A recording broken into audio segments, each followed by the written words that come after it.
Hello friends. तो देखिए दोस्तों, आज की क्लास कुछ मोटिवेशन पंक्तियों के साथ शुरू करते हैं। तो क्या पंक्ति है दोस्तों?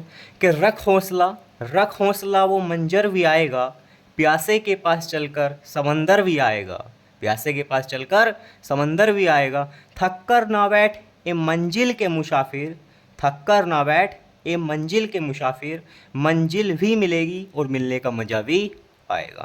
तो देखिए दोस्तों, आप मेहनत करते रहिए। अगर आपकी मेहनत में ईमानदारी है तो दोस्तों सफलता आपको एक न एक दिन मिल ही जाएगी।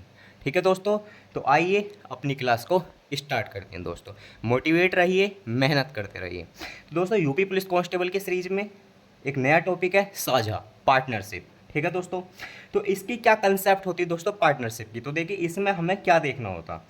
मान लीजिए दो व्यक्ति ए और बी हैं, ठीक है। तो हम ये देखेंगे कि ए ने जो पैसा लगाया वो कितने समय के लिए लगाया, ठीक है। ऐसी वी ने जो पैसा लगाया वो कितने समय के लिए लगाया। मतलब लाभ के लिए हमें दोनों चीज़ देखनी पड़ेंगी। यानी कि जो पैसा ए का लगा वो कितने टाइम के लिए लगा, वी का लगा वो कितने टाइम के लिए लगा। ऐसा नहीं है कि साहब मान लीजिएगा ए ने 20,000 रुपये लगा दिए और वी ने जो है 5,000 रुपये लगा दिए, तो हम सोच लेंगे ए को ज़्यादा पैसे मिल जाएंगे क्योंकि ए ने तो ज़्यादा लगाए हैं। नहीं, टाइम भी देखना पड़ेगा। अब मान लीजिएगा ए ने 20,000 रुपये तो लगा दिए लेकिन इसने एक ही महीने के लिए लगाए, लेकिन बी ने जो 5,000 लगाए हैं वे 12 महीने के लिए लगा दिए, तो अब वी को ज़्यादा मिलेंगे दोस्तों। लाभ के रूप में जो पैसे मिलेंगे वो वी को ज़्यादा मिलेंगे, ठीक है। तो अगर हमें लाभ बताना है या इसका लाभ की कॉन्सेप्ट को समझना है तो दोनों ही चीज़ हमें समझनी पड़ेंगी कि जो पैसा है वो कितना लगा और कितने टाइम के लिए लगा। दोनों चीज़ों को हम माइंड में रखेंगे तभी हम सवाल कर पाएंगे। तो देखिए दोस्तों, आते हैं पहले सवाल पर। दो व्यक्तियों ने 3 वर्ष तक साझे के रूप में एक धंधा करके क्रम से 50,000 रुपये तथा 60,000 रुपये के लाभ के रूप में प्राप्त किए। ठीक है भाई, 50,000 लाभ मिला और दूसरे को 60,000 लाभ मिला।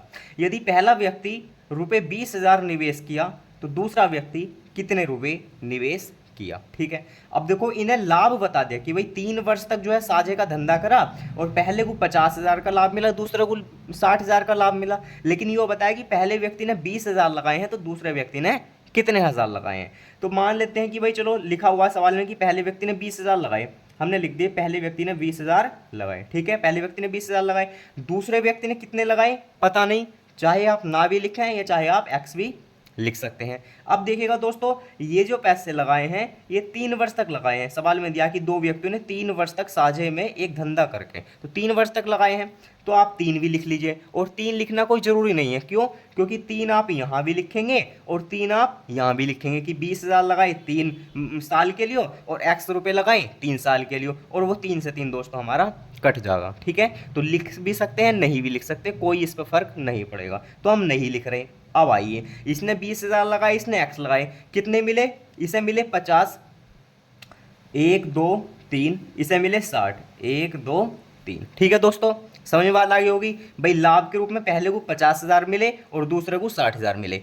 अब आप ये जीरो तीनों काट लीजिए, ये भी और ये भी, यानी कि 4 जीरो से 4 जीरो दोस्तों खत्म हो गए हमारे। तो हमें ये पता चला अगर इसे लाभ 5 यूनिट का मिला है तो इसे जो है इसने पैसे लगाए हैं 20,000, तो कितने गुना है दोस्तों? देखिएगा 5 चौका 20, यानी कि 4,000 गुना। ठीक है, तो आप भी 4,000 गुना कर दीजिए, तो 6 का 4,000 गुना 6 चौक 24,000।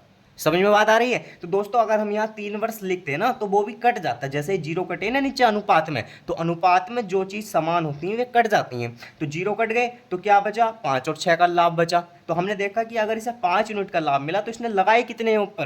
5 चौके 20, 4 के आगे 3 जीरो। ऐसे हम देखेंगे कि अगर इसे 6 यूनिट का लाभ मिला तो इसने भी लगाए होंगे 6 का 4,000 गुना, यानी कि 6 चौक का 24,000। तो एक्स की जो वैल्यू आ गई दोस्तों हमारी 24,000 आंसर आ गया। ठीक है, दूसरे सवाल पर आते हैं दोस्तों।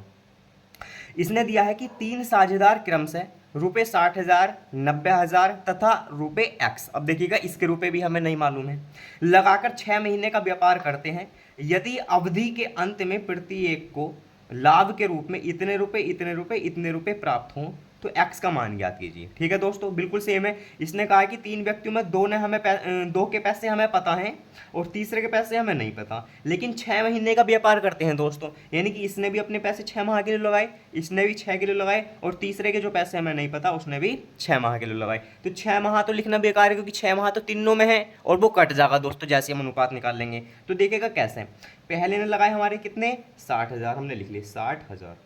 ठीक है, दूसरे ने हमारे कितने लगाए 90,000, बे भी हमने लिख लिए, और तीसरे ने हमारे एक्स लगाए।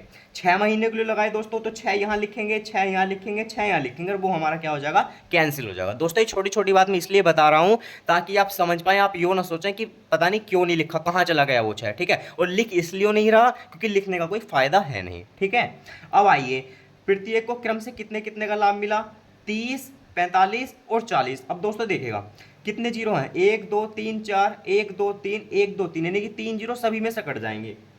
30 के आगे 3 जीरो, 1 2 3, उसके बाद में 45 के आगे 3, 1 2 3, उसके बाद में 40 के आगे 3, 1 2 3। अब देखिएगा 3 जीरो खत्म, 3 जीरो खत्म, 3 जीरो खत्म। ठीक है, अब और भी काट लीजिए आप, क्या कट सकता है, कुछ कट सकता है, 30, 45 और 40। अब दोस्तों अब इसमें से हम कुछ 5 से काट सकते हैं। कैसे, 5 छंग 30, 5 नम 45 और 5 अट्ठे 40। अब तो सिंपल हो गया दोस्तों, देखिएगा क्या कि भाई 6 यूनिट का मान कितना है दोस्तों, 6 का ना 6, यानी कि 1 क्या गया 4 जीरो, यानी कि 10,000 गुना है ऊपर वाली जो वैल्यू है वो 10,000 गुना। ऐसे देखो 9 का ना 9, आगे 4 जीरो है, तो 8 ही का ना 8, और आगे कितने जीरो दोस्तों, 4 जीरो, यानी कि 80,000 हमारे सवाल का आंसर हो गया। समझ पा रहे हैं? तो ऐसे हमें कंपैरिजन करनी होती है कि अगर इतनी यूनिट का लाभ है तो वो ऊपर वाला कितने गुना है। हमने देखा फाइनली 6 9 8 बच रहा, तो 6 की वैल्यू कितनी है दोस्तों 60,000, तो 9 की वैल्यू 90,000, तो 8 की वैल्यू 80,000, यानी कि 10,000 गुना। समझ में आ गए होंगे दोस्तों। लाभ के लिए हम दोनों चीज़ को कंसिडर करते हैं कि कितनी धनराशि लगी और कितने टाइम के लिए लगी। एक चीज़ को ध्यान में रखकर हम लाभ जो है दोस्तों कैलकुलेट नहीं कर सकते हैं। अब 2 सवाल और बचे हैं दोस्तों, इन्हें भी देख लीजिएगा, इनकी क्या लैंग्वेज है। इन सवाल में कहा है दोस्तों कि 3 साझेदार अलग अलग पूंजी क्रम से 8 माह, 10 माह, 12 माह के लिए लगाकर कोई व्यापार करते हैं। टाइम तो दोस्तों हमें बता दिया कि भाई 8 महीने के लिए लगाई, 10 और 12 महीने के लिए लगाई, लेकिन ये नहीं बताया कि उनकी पूंजी कितनी कितनी है। ठीक है, और यो बता दिया बाद में कि जो व्यापार से प्राप्त लाभ है वो दोस्तों कैसा है, बराबर बराबर है। ठीक है, इक्वल इक्वल मिला है सभी को। तो यो बताओ उनकी जो पूंजी है वो किस अनुपात में लगी होगी।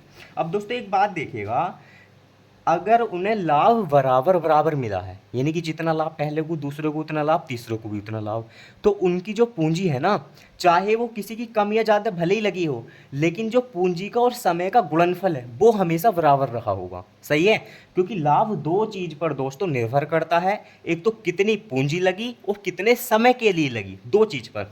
तो अगर समय इनका अलग अलग है तो दोस्तों पूंजी भी अलग अलग रही होगी, लेकिन पूंजी का और समय का गुणनफल दोनों का बराबर रहा होगा दोस्तों। ठीक है, कैसे दिखेगा, इसकी 8 माह के लिए लगी, इसकी 10 माह के लिए लगी और इसकी 12 माह के लिए लगी। ठीक है, लेकिन लाभ दोस्तों क्या हुआ, बराबर बराबर। मान लीजिएगा इसे भी 1 यूनिट का लाभ, इसे भी 1 यूनिट का लाभ, इसे भी 1 यूनिट का लाभ। ठीक है भाई, लाभ बराबर बराबर का मतलब 1 यूनिट हमने तीनों की मान ली।